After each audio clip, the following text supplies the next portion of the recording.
3 exercices de rotation pour se préparer à la toupie. Très bientôt, nous apprendrons à faire la toupie.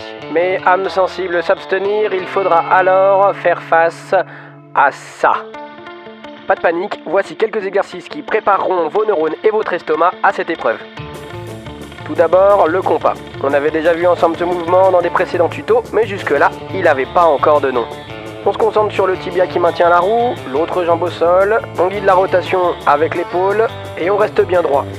Comme vous pourrez le voir, plus on rapproche les jambes, plus la sensation de vrille s'accentue et plus on se rapproche des sensations de la toupie. Vous avez la tête qui tourne? Alors faites donc une pause. Ou pour ceux qui veulent, variez les plaisirs et tentez le mouvement dans l'autre sens. Quand vous aurez tout ça bien dans les pattes, n'hésitez pas à lâcher les rotations et à vous faire quelques petites récréations.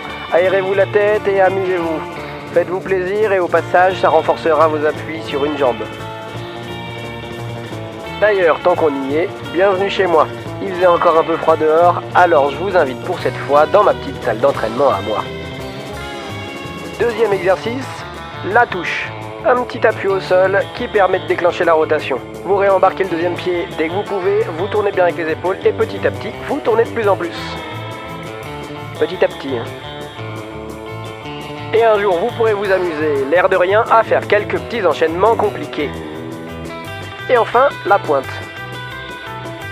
On prend un bon appui avec le pied fort, on fait un quart de tour avec l'autre pied jusqu'à toucher le sol du bout de la pointe, ce qui a pour effet d'entraîner quasiment immédiatement une rotation. Concernant la position, c'est comme d'habitude, on guide la rotation avec les épaules et on essaye de se tenir droit. Une fois acquis, on peut s'amuser à travailler la pointe dans les deux sens. Et pour les experts, réembarquer le deuxième pied et partir en vrille.